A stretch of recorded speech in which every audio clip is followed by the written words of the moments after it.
আল্লাহর নবীজি সাল্লাল্লাহু আলাইহি ওয়াসাল্লাম হাদিসের ভিতরে নবীজি বলেন আল্লাহ পাক রব্বুল আলামিনের কাছে চারটা শব্দ আল্লাহ পাক রব্বুল আলামিনের কাছে প্রিয়। বলেন কয়টা শব্দ প্রিয়? এক নাম্বার হলো সুবহানাল্লাহ, আলহামদুলিল্লাহ, আল্লাহু আকবার। সুবহানাল্লাহ, আলহামদুলিল্লাহ, আল্লাহু আকবার, লা ইলাহা ইল্লাল্লাহ। এই চারটা শব্দ আল্লাহর নবী বলেন আল্লাহ তাআলার কাছে অনেক প্রিয়। সুবহানাল্লাহ। এজন্য আল্লাহ সুবহানাহু ওয়া তাআলা হযরতে মুসা পয়গম্বর আল্লাহকে ডাক দিয়ে বলে, আল্লাহ, ওগো আল্লাহ, আপনি আমার এমন একটা জিকির শিক্ষা দেন, আপনি আমার এমন একটা জিকির শিক্ষা দেন গো আল্লাহ, যেই জিকিরটা কেবলমাত্র আমি করতে পারি, আমি আপনাকে ডাকতে পারি।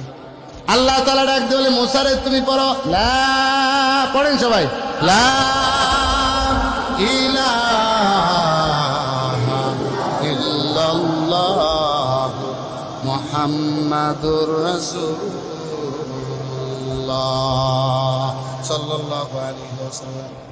আল্লাহ তাআলা ডাক দিয়ে বললেন, মুসা রে তুমি পড়ো, লা ইলাহা ইল্লাল্লাহ মুহাম্মাদুর রাসূলুল্লাহ। তুমি এই কালিমাটা পড়ো, এটা তুমি পড়ো, লা ইলাহা ইল্লাল্লাহ, এইটা তুমি পড়ো। মুসা পয়গম্বর বলতেছেন, ওগো আল্লাহ, আপনি যেটা বললেন পড়ার জন্য, এটা তো দুনিয়ার সকল মানুষই করে, সকলের এইটা পাঠ করে। আল্লাহ তাআলা ডাক দিয়ে বলে, এ মুসা, তুমি যে বলতেছো এটা সকলেই পাঠ করে, সকলেই পড়ে, এ মুসা শুইনা রাখো, এই যে একটা কালাম, এই যে একটা কালেমা লা ইলাহা ইল্লাল্লাহ, এ মুসা, এইটা যদি এক পাল্লায় রাখা হয়, আর সাত আসমান সাত জমিন যদি এক পাল্লায় রাখা হয় রে মুসা, তাইলে লা ইলাহা ইল্লাল্লাহর পাল্লাটা ভারী হয়ে যাবে, আর সাত আসমান সাত জমিনের পাল্লাটা হালকা হয়ে যাবে। সুবহানাল্লাহ।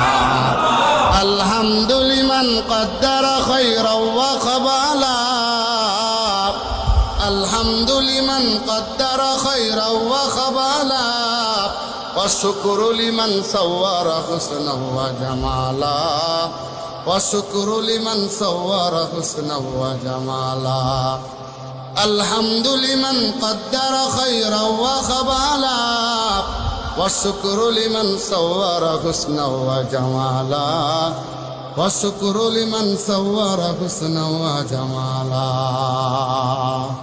তাইলে আমরা সুবহানাল্লাহ, আলহামদুলিল্লাহ, লা ইলাহা ইল্লাল্লাহ, আল্লাহু আকবার, এই চারটা শব্দ আল্লাহ তাআলার কাছে প্রিয়। কার কাছে প্রিয়? জোরে বলেন, আর সকলে জোরে বলেন, কার কাছে প্রিয়? আল্লাহ তাআলার কাছে এই চারটা শব্দ আল্লাহ পাকের কাছে প্রিয়। তাইলে ইনশাআল্লাহ